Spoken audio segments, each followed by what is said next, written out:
Miyembro na po ng ASEAN ang Timor-Leste at sunod-sunod din ang pulong ni Pangulong Bongbong Marcos sa Malaysia. Mula sa Kuala Lumpur, nakatutok live si Marizo Mali. Yes, Pia, makasaysayan nga ang pagbubukas ng 47th Summit o ASEAN Summit at related summits ngayong araw.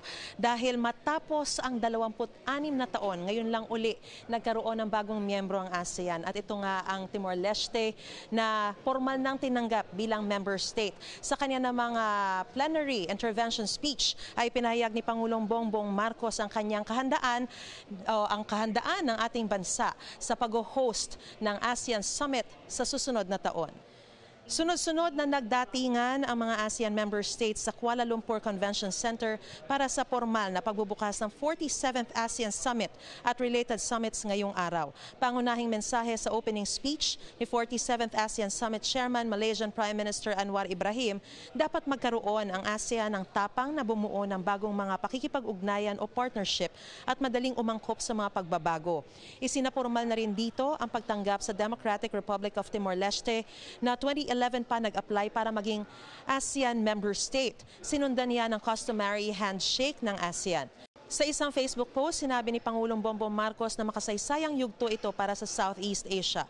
Ang pagpasok daw ng Timor-Leste sumasalamin sa sama-samang hangarin ng rehiyon tungo sa pagkakaisa, pagtutulungan at ibinahaging kaunlaran. Sa plenary intervention speech nga ni Pangulong Marcos, ipinahayag niya ang kahandaan ng Pilipinas sa pag-host ng ASEAN 2026. Binigyan diin daw ng Pangulo ang kahalagahan ng ASEAN centrality sa pagtataguyod ng katatagan at pagtutulungan sa rehiyon. Binigyan diin ni Pangulong Marcos Jr.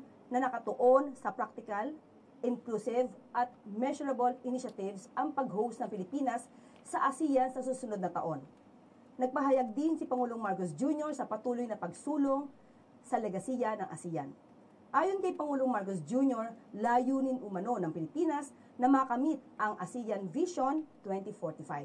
Sa sidelines naman ng summit, sunod-sunod din ang pulong o bilateral meeting ng Pangulo sa mga lider ng Cambodia, Thailand, Canada, Japan, European Council at United Nations. Kabilang sa mga pinag-usapan ng ugnayan ng Pilipinas sa mga bansang nakapulong nito, kabilang sa aspeto ng turismo at ekonomiya. Nilagdaan din sa summit ang pag-amyenda sa Second Protocol ng ASEAN Trade and Goods Agreement o ATIGA at sa Martes ang isa pang mahalagang kasunduan na ASEAN-China Free Trade Area 3.0 upgrade kung saan inaasahang makikinabang ang mga negosyong Pinoy. At yan ang pinakasariwang balita mula rito sa Kuala Lumpur, Malaysia. Balik sa iyo, Pia. Maraming salamat, Marizo Mali.